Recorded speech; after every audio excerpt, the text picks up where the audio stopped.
Hello, and welcome. So today I'm super excited. I'm going to help bring some clarity to you specifically about what the heck is intuitive eating. So that's what today's episode is all about. I'm going to share with you, what intuitive eating is. I think there's a lot of confusion out there about what it is. So I really want to help you gain some clarity.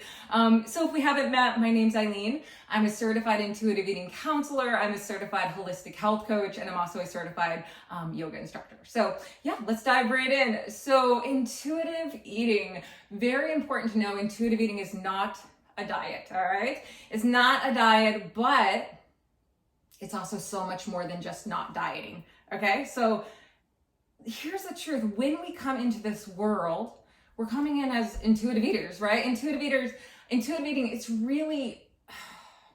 it's just a fancy word for being attuned to our body, right? For understanding the messages our bodies sending us so we can then meet our body's needs. It's really all it is, all right?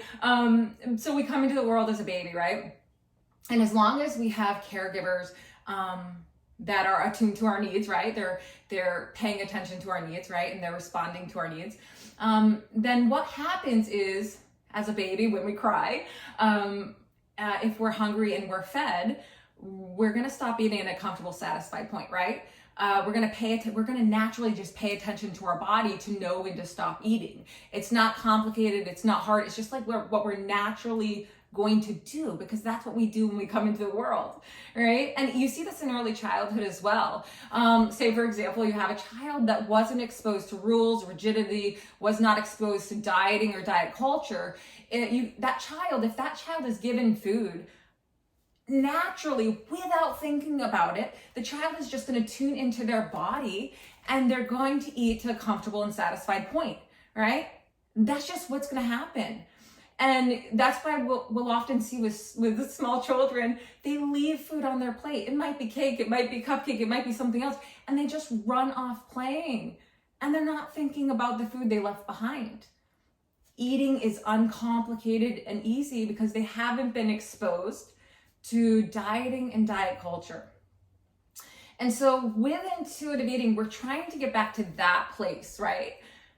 Of peace and freedom, of uncomplicated eating, right? That is what intuitive eating brings us back to. And so intuitive eating does contain 10 principles. And it's super important to know these are not rigid rules, all right? And so they're guidelines simply to help us become attuned to our body, because intuitive eating is not intuitive when we start, right? It is intuitive when we're first born, right? But once we're exposed to dieting and diet culture, we stop being able to connect with our body, right? Because we are following external rules. And so at that point, intuitive eating doesn't feel intuitive. And so the principles of intuitive eating just help us, right? They help us reconnect with our body. They help us open up that line of communication with our body. All right. So intuitive eating is a self-care eating framework. All right. It's evidence-based. It's study-backed, right? Intuitive eating really does allow us to step into freedom and peace and get back to that place of ease with food. All right, so one of the ways I like to think about intuitive eating, and I hope this resonates with you, is I like to think about so say you have a bridge, right? And intuitive eating, the principles of intuitive eating are our bridge, all right? On one side of this bridge, you have dieting, you have rigidity, you have rules, you have, maybe anxiety around food. Just all of those things are on one side of the bridge. And on the other side of the bridge, you have peace and ease and freedom with food, and you are attuned to your body. You understand the messages your body's sending to you. You're meeting your body's needs. You've built trust with food in your body. And then the bridge, right? So here and here, and then you have the bridge of intuitive eating, right? The principles. And then the principles of intuitive eating, what do, right? They allow you to walk across, right? To get from that place of diet mentality, that place of rigidity, to that place of peace, ease, and freedom. The principles, all they do is they allow you to heal. They allow you to walk across, right?